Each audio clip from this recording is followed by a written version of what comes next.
Mai puțin, da, e greu. Partea asta de escaladă chiar e grea. E nașpa.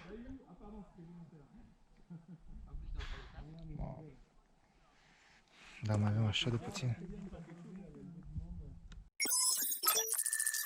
E vreo 9 seara, suntem la refugiu.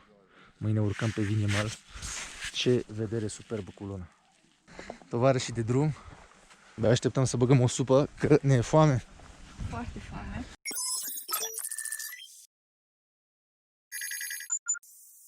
Este 9 dimineața, 9 jumate aproape.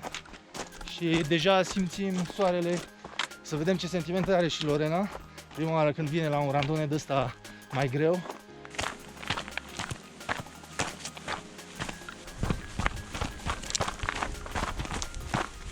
Acum mergem frumos încolo pe glaciar, așa urcăm pe partea aia, zig-zag, frumos, în spatele culmii și în mod normal zărim Vinemal pe acolo. Ce? Ai vrut să mergem în spatele capitalei. Exact, asta am să spun.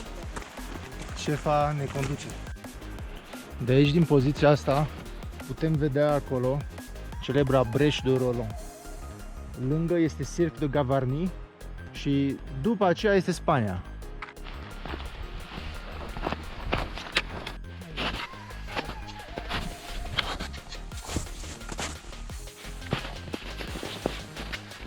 Acum, crampoanele trebuie neapărat să le punem, foarte important, altfel o să alunecăm pe zăpada asta.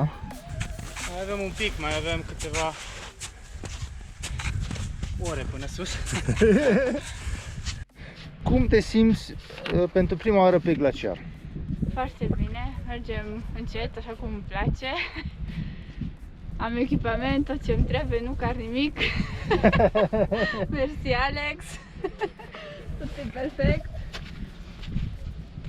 Voilà. Și o să mai vii pe glaciar Dacă în mă viitor? chemați. Problema e că acest glaciar, din păcate, nu, cu este încălzirea problemă. globală o să dispară încet, încet. Deja, Deci trebuie să mergem tot mai sus. da, e Sper o să zăpadă. avem un video să ne amintim. Da, păi o să vedem după aia, peste câțiva ani, ne uităm la video ăsta și o să zicem, bă, Pe uite, vremea noi noastră, când puneam era crampoanele, glaciar la era zăpadă. 2000 și ceva de Era metri. gheață. Da. Ce fain coboară ăștia cu schiurile. Mai am și cu Da, dar sunt mai legere, oricum. La anul facem și noi. Facem. Combin două sporturi. Combin și două sporturi. Combin hike, randonee, metia cu schiuri. Da. Combin două plăceri. Super fain. Hai Alex, hai! Ne oprim la piatră acolo să așteptăm pe Lorena? Da.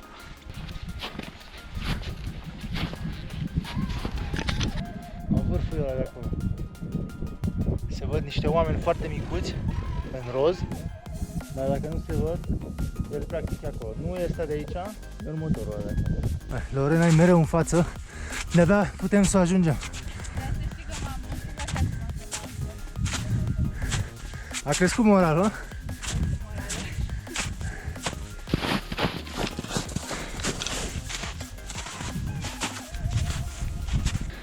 Nu mai avem chiar așa mult. Asta e ultima parte în care urcăm.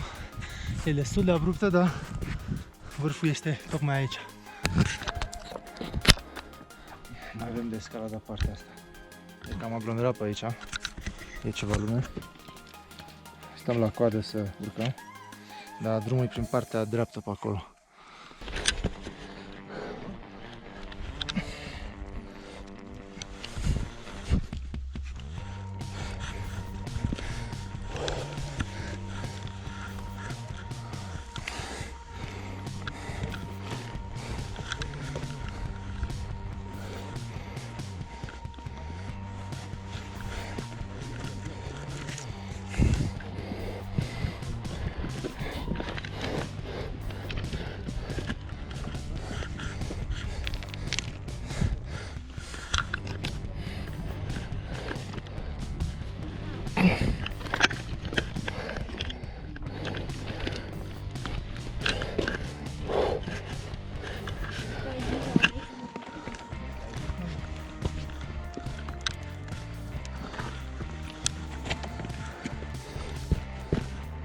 Oh,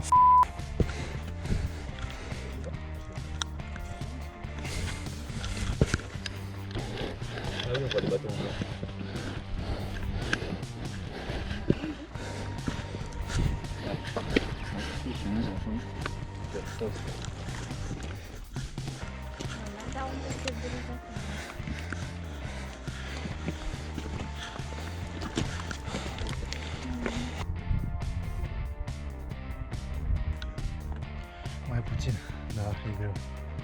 Partea asta de escaladă chiar e grea. E nașpa.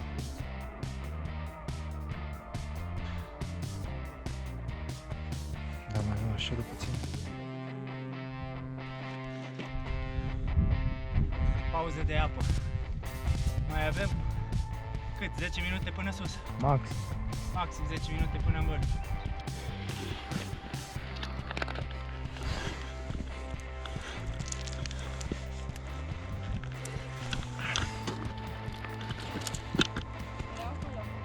Nu. Las pietre. Mamă. Fai de cap. Uitați acolo ce priveliște.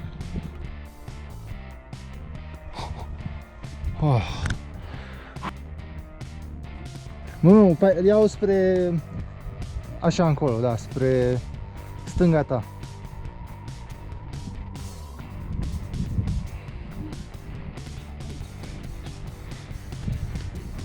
Yeah! Prima oară la escaladă. Ai ales în momentul bun. Punem corda pe coborârea. Am ajuns pe Vignemal. Am muncit să ajungem aici, a? Da, am muncit. Nu, am muncit. Glaciar, pietre, escaladă. Olena, cum ți s-a părut lucrarea? Greu. A? Ai făcut ceva mai greu până acum. Ca ultima parte, asta cum am ca ghețar am mai făcut, ca escalada asta de 300 de metri, nu. Da, a fost nasul la sfârșit. Da, ți-a plăcut?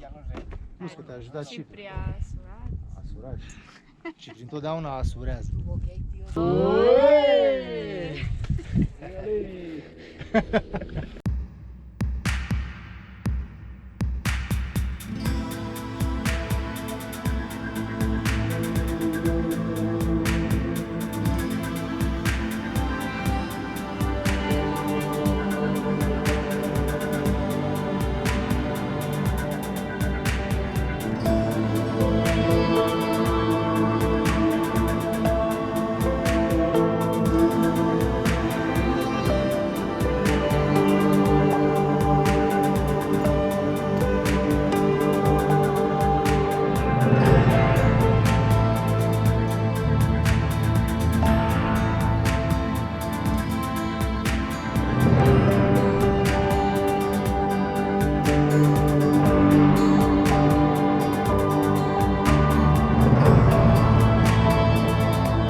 Cum urmează coborârea, doar că e un pic mai grea coborârea, pentru că avem niște pereți aici de coborât și o să punem coarda.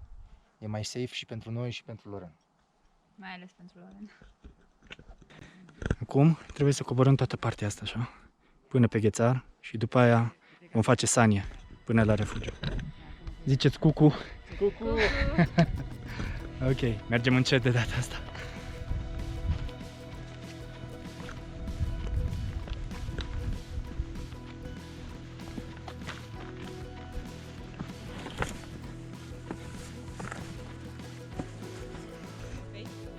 Da, nu, am urcat pe acolo.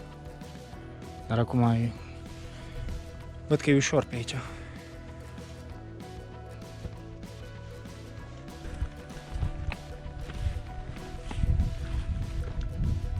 Tu mai ai apă? Da, mai am 800 de mililitri. Super.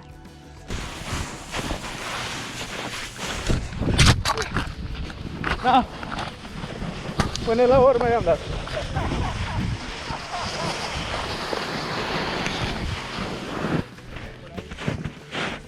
N-am vrut să mă dau pe fund, dar și până la urmă m-am dat. Am alunecat. Mai tare, mai tare, mai tare, mai tare, mai tare, mai tare. Așa, așa se oprește cu pioletul, ai văzut? Perfect, l-ai pus exact cum trebuie. Trebuie mai uși. Ha? Ți-a plăcut? Da, îmi place. E fain, Nu nu? mai aștepta jos să mai cobor așa. Da, te așteptăm.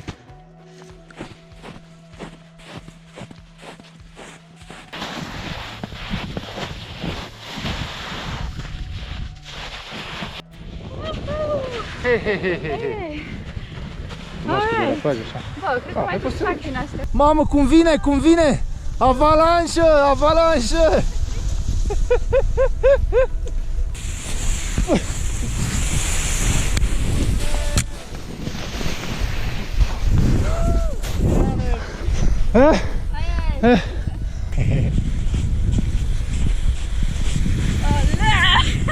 Yes! Unde era mai Cipri? Arasă, poate. Deci cine a câștigat cursa? O trișar la start. Vlad, nu?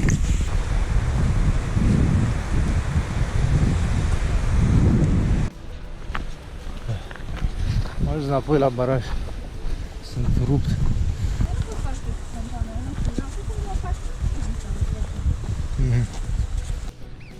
Am ajuns la mașină. O 10 ore de randone. Coborât de acolo de sus, dintre norii aia am coborât. Ha? Oh, ce frumos. Acum s-au lăsat norii, s-ar putea să plouă acolo zilele următoare. Bun, cam asta a fost randoneul de 2 zile cu invitat special Lorena. Acum am ajuns la mașină și mergem la Toulouse înapoi. Am asure? Da, terminat. Mai puțin, eu mă. Aia sună și... A fost fain. A fost super. Uite ce cadru avem, ce priveliște, ce...